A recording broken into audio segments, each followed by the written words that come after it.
কি হলো ডাকেন না? হ্যাঁ মায়ের ডাকতেছি। মারে আয়। ওই যাই যা পড়ছে।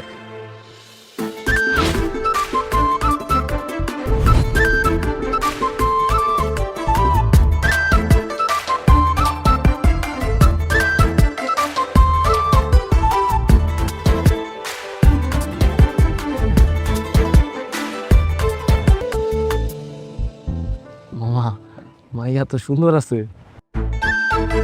সুন্দর তো আছে, পতাকা দেখ সব ঠিক আছে নাকি?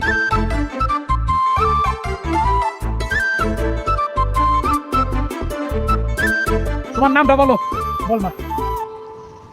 কি রে নাম বলছিস না কেন? আসলে ওর একটু লজ্জা বেশি তো, আমি বলছি ওর নাম রিমি। আচ্ছা আচ্ছা, রিমি রিমি। দাদিমি তুমি কোন ক্লাসে পড়ো মা? আমরা একসাথেই পড়ি, ইন্টার সেকেন্ড ইয়ারে। তা ভাবি সব ধরনের রান্না জানে তো? হ্যাঁ হ্যাঁ, ও সব ধরনের রান্না জানে, আপনারা শুধু বলবেন ও সব রান্না করে দেবে। মাইয়া কথা কয় নাকি? মায়া তো লজ্জা পাইস থেকে কথা কয় না। তোর ঘটনা কি কত? তো থাকার ইস উপরের দিকে, আমরা কি মায়া নিচেটা দেখতেছি না উপরটা?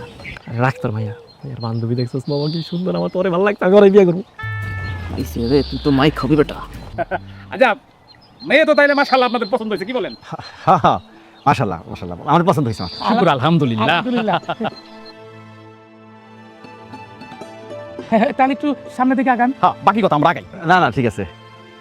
আন্টিটা দেন। এই ছেলেটা পর আমার দিকে দেখাচ্ছে কেন রে? চোখে সমস্যা নাকি? ওকে টেরা না তো? তোমার হাতটা দাও। এই না খারাপ ওরে না, তুমি আঙ্কে ওরে বড়। এসব তুই কি কইতাছো? এ সাগরে, কি বলতেছো তুমি এইসব? আরে এটা তো লিখা পাত্রীর বান্ধবী, পাত্রীরে পছন্দ না করে তুমি বান্ধবীরে পছন্দ করছো, এটা কোনো কথা? বড়ক সাহেব, আমার পাত্রীর ভালো লাগে না, পাত্রীর বান্ধবীর আমার ভালো লাগছে। এই শোনো, তুমি এতক্ষণ ওর পরিচয় করে দিতেছিলে না, এখন তোমার পরিচয় দাও। তোমার নাম কি? আমার নাম কি, আপনার কাছে কি? আরে তোমার নাম দিয়ে তোমার কাজ, তোমার ভালো লাগছে, তোমার বিয়ে করবো বুঝো নাই? এই মা ওর আংটি দাও, আমার দাও আংটিটা পাও।